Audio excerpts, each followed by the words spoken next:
Bismillahirrahmanirrahim. Assalamualaikum warahmatullahi wabarakatuh. Kaum muslimin yang dirahmati Allah, semoga Allah senantiasa curahkan segala rahmat, segala nikmat yang berkepanjangan dan tiada akan berhujung dari dunia hingga akhirat kelak insyaallah. Dan Allah pun kumpulkan kita para kaum muslimin di bawah naungan aras Allah beserta para nabi, beserta para orang-orang yang Allah kasihi, Allah sayangi, Allah cintai insyaallah, di bawah naungan aras Allah kelak di mana tiada naungan selain daripada naungannya insyaallah. Amin amin Allahumma amin. Kaum muslimin, pada kesempatan pagi hari ini saya akan mencoba mengunggah sebuah video di mana video ini mengisahkan tentang perdebatan antara Kristen versus Kristen, yakni sang kampret man versus Raharjo ya. Dia Kristen, sama-sama Kristen ini menanyakan, Raharjo ini menanyakan perihal masalah kematian Yesus ya, kematian Yesus yang ditandai dari tanda Nabi Yunus yang di dalam perut ikan itu selama 3 hari 3 malam penuh, dan Yesus yang konon katanya di dalam perut bumi 3 hari 3 malam ya, dan bangkit pada hari, mati dan bangkit pada hari ketiga. Nah ini dia bangkit di antara orang mati ya, karena memang ambigu sebenarnya. Nah di sini namun Rudy Yohanes ya, si kampret man ini menjelaskan pun musing entah kemana-mana, dan yang bertanya pun sesama Kristen pun bingung juga gitu ya. Padahal jelas yang dikata di dalam Bible itu ya, ketika Yesus itu bersoal jawab atau dimintai tanda oleh orang-orang ahli Taurat ya, ketika orang-orang para ahli Taurat itu meminta tanda ya, dan Yesus berkata tidak akan diberi tanda selain daripada tanda dari Nabi Yunus ya, yang dimana Nabi Yunus itu di dalam perut ikan selama 3 hari 3 malam penuh. Nah menurut Yohanes, Rudy Yohanes ini bahwasanya Yesus itu tidak mati ya, mati karena penglihatan manusia saja katanya, namun di dalam kubur itu hidup katanya. Nah kan ini kacau ya kan, tidak sesuai dengan apa yang tertulis. Nah di sini Rudy Yohanes menafsirkan seenak perut dia sendiri ya. Jika mana Yesus itu tidak mati, maka penebusan dosa itu gagal ya kan. Tapi seandainya Yesus itu mati, masa iya ada Tuhan mati kan begitu, malakama sebenarnya ini ya. Nah kata Rudy Yohanes, antara tanda Yunus tanda Yunus dari Nabi Yunus dengan Yesus ini katanya sama. Ya jelas tidak sama lah ya.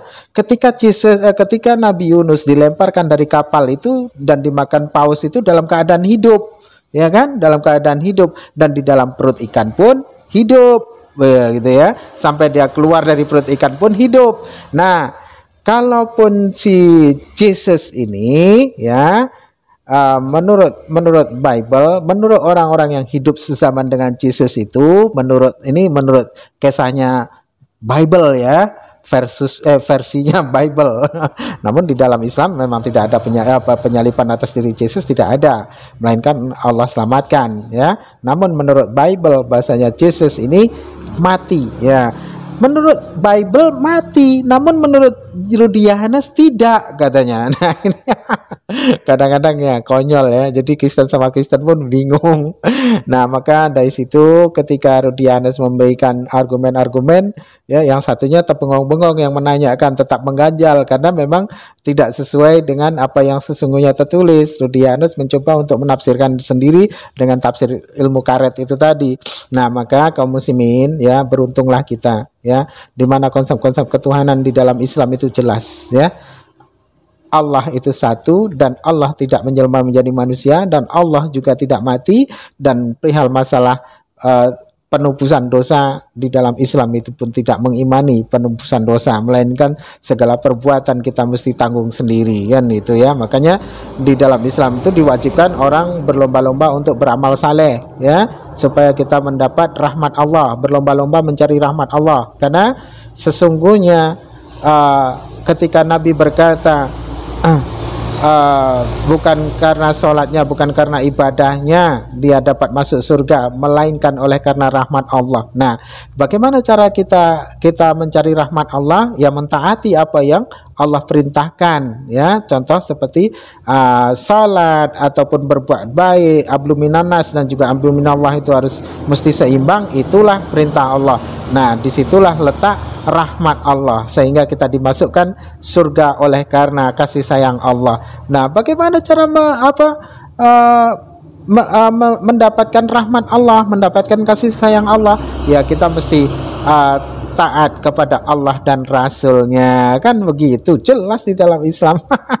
Tidak ada penebusan dosa-dosaan itu ya, padahal di dalam Bible sendiri tidak pernah cerita masalah penebusan dosa ya. Ketika Yesus itu berkata darahku akan ditumpahkan dan menjadi tebusan, itu kan tidak ada berkata darahku akan ditumpahkan sebagai tebusan dosa, tidak, tapi menjadi tebusan bagi orang banyak. Tebusan apa? Kan tidak ada jelas di situ ya. Bahkan itu ayat menurut para sarjana Alkitab itu ayat palsu itu. Ini bukan umat Islam yang berkata, orang Kristen sendiri ya, yang diadakan di Jesus Seminar itu ya, di California, Amerika Serikat, kan itu. Oke, kamu muslimin, agar tidak berlama-lama, ini videonya. Halo Raharjo. Oke, udah kedengaran suaraku Bang? Kedengaran, suaraku satu ya? Satu Bang, satu, orangnya pun satu nih kulihat. Oke, silakan. Siap. Gini Bang, kemarin aku mendengar kayak perdebatan kecil lah begitu antara Bang Rudi sama ada kawan kita Muslim yang pakai, kalau orang Medan bilangnya itu lobe, apalah namanya itu, koplo gitu. Tentang ini aku agak sedikit mengganjal, makanya harus kutanya sekalian konfirmasi lah gitu sama Bang Rudi kan. Tentang ini Bang, yang waktu ditanyanya itu nubuatan Nabi Yunus. Oh ya. Nah, entah jangan-jangan abang agak keliru ini, jadi agak kutanya juga ini kan gitu. Jadi yang pas waktu ditanyanya bahwa tentang kematian Yesus.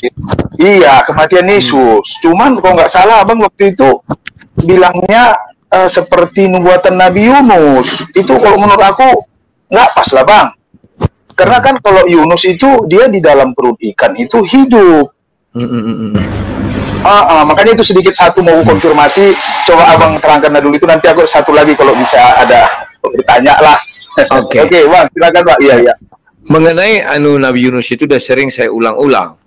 Ketika Yesus ditombak, Yesus menyerahkan nyawanya. Maka Yohanes 10 ayat 17-18 mengatakan, aku menyerahkan nyawaku untuk menerima kembali. Tidak seorang pun mengambil nyawaku, ya kan? Maka sebelum Yesus di kayu salib, maka Yesus sudah berkata bahwa anak manusia akan seperti Nabi Yunus 3 hari 3 malam di dalam perut bumi. Nah, maka kita melihat Nabi Yunus ketika di dalam perut ikan, Nabi Yunus kan tidak mati. Yang terjadi apa? Dia dilempar dari atas perahu, dimakan ikan. Artinya di situ sudah ada dua ruang. Pertama, ruang di dalam perut ikan. Yang kedua, ruang di luar ikan. Nah, demikian juga Yesus ketika ditombak. Dan Yesus menyerahkan nyawanya. Bukan mati seperti keinginan kita ya. Menyerahkan nyawanya. Nah, di dalam Alkitab dijelaskan bagaimana sih menjelaskan menyerahkan nyawa dan mengambilnya kembali. Maka bagi Tuhan tidak ada kematian, yang ada adalah tidur. Seperti Lazarus dikatakan tidur, sekalipun dia mati bagi Tuhan tidur. Nah, ketika manusia tidur, contoh manusia kita ya, kan kita seperti menyerahkan nyawa kita. Orang tidur itu kan seperti orang mati, tidak tahu apa-apa lagi dia. Nah, ya kan? Setelah dia bangun, artinya dia mengambil nyawanya kembali. Kan demikian, sehingga dia bisa bangun bergerak. Nah, ketika Yesus habis tombak, maka Yesus dikatakan di situ mati. Dari sudut manusia Yesus mati. Maka pada saat itu Yesus turun ke dalam kerajaan maut. Artinya maut itu kan kematian. Sudah?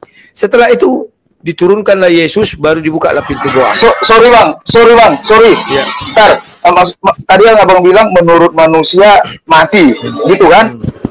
Berarti menurut adanya aslinya menurut abang berarti nggak mati gitu? Ya. Ku jelaskan dulu, makanya dulu penjelasannya. Oke, siap.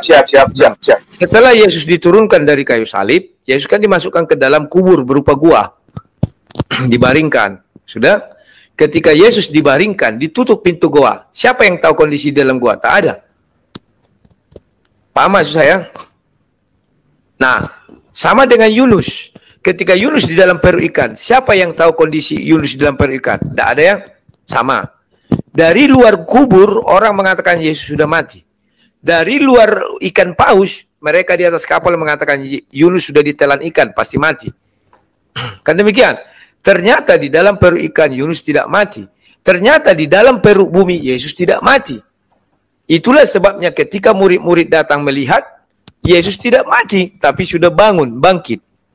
Jadi Yesus tidak pernah mati. Yang dilihat manusia adalah dari sudut pandang luar goa. Dari sudut pandang luar goa, Yesus sudah ditombak mati, dimasukkan, berarti dia matilah itu. Ternyata kan tidak demikian. Seperti di tapi sorry Bang, tapi artinya berarti aku bisa menyimpulkan bahwa menurut Abang berarti Yesus itu mati secara manusia memandang, tapi pada dasarnya tidak mati. Betul, itu kan dari sudut pandang manusia Yesus mati. Enggak lah Bang, sorry Bang, ini kita mungkin kali ini agak berbeda kita, karena kan iman apa namanya kayak kredo atau pengakuan iman, kan kita mengakui Yesus yang lahir, mati, dan disalibkan dan bangkit pada hari yang ketiga. Jadi betul. Nanti itu fatal dong. Enggak fatal. Itu kan dari sudut manusia semuanya itu. Dari sudut manusia. Kenapa dibilang pada hari ketiga? Karena pada hari ketiga lah manusia datang ke kubur. Dan begitu pintu di kubur dibuka, Yesus dilihat bangkit. Kan tidak, Yesus sudah bangkit. Beda kan ya? Kecuali mereka melihat Yesus bangkit, betul. Tetapi yang terjadi adalah Yesus sudah ditemukan bangkit. Beda kan? Ditemukan bangkit dengan dilihat bangkit. Kecuali ada zaman dulu CCTV, dibuat di dalam kubur itu, barulah kita bisa mengatakan semua dari padang luar goa sama dengan di dalam goa. Ini kan tidak. Oke Bang, taruh dulu Bang. Nah, maksudku, kan kita semua orang Kristen, bahkan di Al-Quran juga mengakui yang di Maryam, surat Maryam itu yang lahir, mati, dan dibangkitkan. Artinya mati itu bukan manusia loh Bang, itu firman Tuhan. Artinya bukan dari kacamata manusia kayak Yunus. Sorry nih ya, Yunus, benar aku ngerti maksud Abang, penglihatan manusia satu ruangan di dalam perut ikan. Artinya nanti kita Abang bisa bahaya dengan statementnya Zakir Naik. Zakir Naik itu mengatakan bahwa Yunus itu mati. Enggak, hidup. Bahkan dia berdoa hidup sampai keluar dia hidup. Jadi itu kan nubuat. Ini mungkin nggak tahu, ini Abang koreksi nanti kalau aku keliru, bahwa nubuat tentang Nabi Yunus itu yang dikatakan Yesus itu kepada siapa? Itu kan kepada yang ular beludak dikatakan, yang mereka nuntut, berikanlah kami tanda atau apa? Oh, kepada kalian yang keturunan ular budak tidak ada dikasih tanda selain tanda Nabi Yunus. Artinya apa? Untuk yang kaum ular beludak ini, mereka tidak dikasih tanda yang benar gitu loh. Artinya tanda yang bisa mengkaburkan mereka. Nanti pernyataan Abang juga agak ini loh, berarti nggak bisa nggak mati. Dia memang mati, dan dia setelah mati dia kan sempat ada yang menginjili untuk orang yang mati yang kudus itu kan, sebelum dia hari ketiga itu. Disitulah prosesnya menurutku pada hari pertama kedua penginjilan untuk orang-orang mati itu. Jadi dia memang harus mati Bang. Mati memang, Yesus nggak bisa mati, Tuhan nggak bisa mati, kita tahu semua. Sekarang aku jawab. Iya kan? Oke Bang, silakan. Dirimu sudah menjawab, tetapi standar ganda. Ya, kalau Nabi Yunus tidak mati di dalam perut ikan, maka Yesus tidak mati di dalam perut bumi. Itu nggak boleh standar ganda, harus sama. Karena Yesus sendiri mengatakan nubuatan Yunus akan terjadi. Meskipun itu dikatakan sama ular beludak itu, tetapi nubuatan itu harus kalian lihat. Nah, ketika orang-orang di luar perut ikan pasti melihat, Yunus sudah mati dimakan ikan. Tapi mereka tidak tahu apa yang terjadi dalam perut ikan kan? Maka logika manusia mengatakan, Yunus sudah dimakan ikan, kami lihat. Dia mati diolah ikan, ada enzim di dalam perut ikan. Keluar, nanti dia minum ikannya, mati, mogap dia segala macam. Tetapi faktanya dia tidak mati. Demikian juga Yesus. Kami melihat Yesus mati di kayu salib, dikuburkan. Di dalam kubur, ada nggak Alkitab menceritakan bagaimana Yesus di dalam kubur? Tidak ada. Karena manusia tidak bisa tahu apa yang terjadi dalam kubur. Kita tahunya dari mana? Karena Yesus memberi tanda seperti Nabi Yunus katanya. Berarti Yesus begitu ditutup, aduh suara apa nih? Begitu pintu ditutup, maka Yesus bangkit, bangun. Nah, maka dibilang di dalam iman kita pada hari yang ketiga bangkit dari antara orang mati. Benarkah hari ketiga Yesus bangkit dari antara orang mati? Ketika murid-murid datang ke kubur, Yesus tidak ada. Sudah bangkit lebih dahulu. Jadi kalau mau bentar. Jadi kalau mau dibilang Yesus bangkit hari ketiga, itu karena dari sudut luar gua. Kan murid-murid datang itu, nggak tahu apa kejadian di dalam. Setelah pintu gua dibuka, dilihat Yesus tak ada. Baru tiba-tiba ada di belakangnya, Yesus berdiri dan bangkit. Maka dibilanglah bangkit hari ketiga. Karena mereka tidak tahu apa yang terjadi hari pertama, kedua, dan ketiga sebelum pintu gua dibuka. Ternyata Yesus sudah bangkit dari semula. Seperti Yunus tak mati kan? Nah, ketika Yesus bangkit, apakah kita tahu apa yang dilakukan Yesus? Tahu. Apa? Dia turun lagi ke dalam kerajaan maut. Kok bisa? Loh, Yesus kan Tuhan, suka-suka dia. Turun dia ke dalam kerajaan maut. Selesai. Ya kan? Diinjilinya orang, dibebaskannya semua. Pergi-pergi kalian ke kota Kudus. Maka orang-orang saleh pergi ke kota Kudus katanya. Udah paham ya? Tak usah masih nanti agak masih mengganjal, Bang. Ya, nggak apa-apa. Mengganjal, lepaskan ganjalnya. Baca Yunus dulu baik-baik. Baca dulu Yunus itu baik-baik, baru sesuaikan dengan Yesus kondisi di dalam kubur dan di luar kubur. Semua yang mengatakan Yesus mati itu dari luar kubur. Tidak ada dari dalam kubur dikatakan Yesus mati. Tidak ada itu. Semua yang mengatakan Yesus mati itu dari luar peru ikan paus, dari luar ikan paus. Tetapi di dalam ikan paus ternyata Yunus hidup. Maka kalau orang mengatakan masa Tuhan mati, Yesus tidak pernah mati. Yang mati itu adalah manusia yang melihat dari sudut manusia itu semua. Itulah sebabnya Tuhan tidak pernah mati. Oke? Bukan, Bang, gini. Kalau Tuhan memang nggak mungkin mati. Itu udah prinsip. Tetapi Yesus itu kan punya manusia 100%. Ya kan? Nah, jadi yang mati itu memang manusianya. Makanya sewaktu dia menyerahkan Eloi lama yang bapak-bapak kuserahkan nyawaku itu nyawa manusianya. Jadi mati. Terus Tuhannya Yesus itu ya nggak mungkin mati. Artinya kan iman kita kayak apa, pengakuan iman kan ada. Aku lupa, aku agak BP, Bang. Kan jadi pengakuan iman kan ya yang percaya kepada Allah Bapa yang Yesus yang mati, ya, yang hidup, mati. Kujawab. Ketika Yesus mengatakan misalnya Bapa ke tanganmu lah kuserahkan apa ini nyawa itu misalnya kan. Memang iya kan dibilang Yesus di Yohanes 10 ayat 18.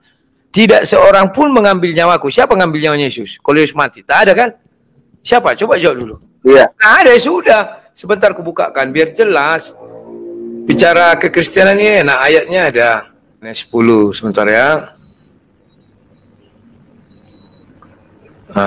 Aku bagi dulu ya. Sabar kawan-kawan yang lainnya, biarpun kan ini bicara tentang kekristenan mereka yang itu. Ya, nah ini. Ada dikatakan ayat 18 ini. Bapa mengasihi aku, ku jelaskan sini. Ya.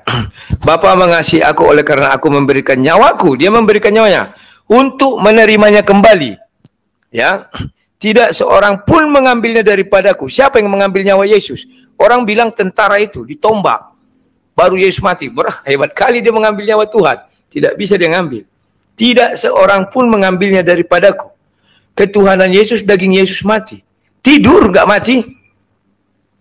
Nggak mati. Buktinya apa? Di dalam kubur ditutup, kita nggak tahu apa terjadi dalam kubur. Tetapi Yesus memberi tanda. Di dalam kubur itu nanti anak-anakku, aku seperti Yunus. Sudah selesai, ngapain kita lawan-lawan itu? Yesus bangun. Aku memberi nyawaku untuk menerimanya kembali. Sama dengan kita tidur. Kan seperti kita memberi nyawa kita itu. Setelah itu kita bangun, kita ambil lagi nyawa kita. Tarik nafas, bernafaslah kita hidup, bangun. Ketika orang, maka itu dikatakan orang mati seperti orang tidur. Kan itu ayat kita mengatakan dari sudut pandang Tuhan ya. Nah, demikian kaum muslimin ya. Sebenarnya Rudi pun kebingungan menjelaskannya itu ya. Yang meminta penjelasan pun ya padahal sama-sama Kristen, itu pun kebingungan. Sama-sama bingung, jadi bingung versus bingung gitu ya. Jadi ya begitulah kalau ajaran yang dibuat pula dibuat oleh manusia, bukan dari para nabi ya, bukan datang dari Allah, melainkan dari orang-orang yang berkesimpulan atas pemikirannya sendiri kan itu ya. Jadi bukan dari para nabi, bukan ajaran para nabi. Bahkan Yesus pun tidak pernah mengajarkan hal seperti apa yang Rudi Yohanes dan kawannya ini imani kan begitu ya. Jadi ya kita jadi ketawa ketiwi ya dengan hal ini itu. Pokoknya di sini kita sebagai umat muslim beruntung kaum muslimin ya. Beruntung seberuntung-beruntungnya. Karena apa? Di dalam Islam itu konsep-konsepnya jelas ya, dan tidak ada agama yang mampu menjawab dari segala persoalan, dari segala pertanyaan terkecuali Islam. Oke, demikian saja kaum muslimin yang dapat saya sampaikan. Semoga menjadi sebuah kemanfaatan bagi kita semua dan menambah keimanan kita kepada Allah Ta'ala, yang dimana Allah tidaklah bergantung kepada makhluknya, melainkan makhluklah yang bergantung hanya kepada Allah Ta'ala. Oke, demikian saja yang dapat saya sampaikan kaum muslimin. Saya akhiri video saya ini. Wassalamualaikum warahmatullahi wabarakatuh.